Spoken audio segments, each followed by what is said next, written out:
Имало едно време едно малко селце, скрито между меките хълмове на света.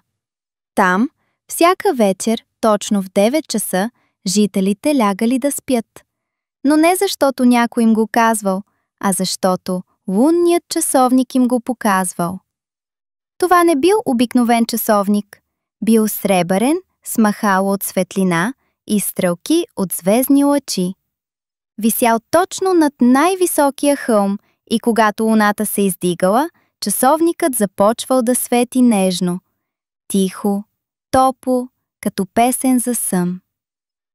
Хората го наричали пазителят на сънищата. Но едно дете на име Мира не обичала да заспива. Тя казвала: „Ами ако изпусна нещо вълшебно през нощта?“ Всяка вечер тя се промъквала до прозореца и гледала как часовникът бавно блести.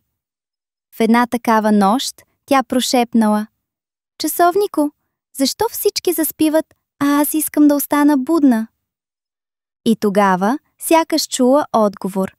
Светлината от махалото започнала да се върти по-бързо. Лъч паднал върху нея и я обгърнал.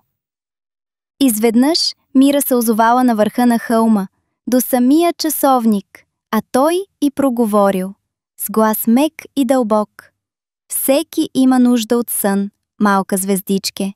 Докато спим, мечтите ни порастват, мислите се подреждат, а сърцето се успокоява.“ „А вълшебствата?“ попитала Мира.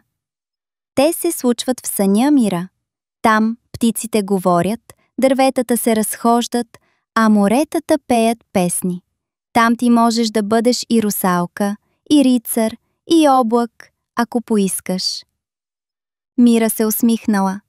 За първи път и се приискало да спи. Часовникът я погалял със светлина, а тя затворила очи и се събудила в леглото си, завита и усмихната. От тази нощ нататък всяка вечер тя бързала да заспи, защото знаела, най-вълшебното се крие в съня.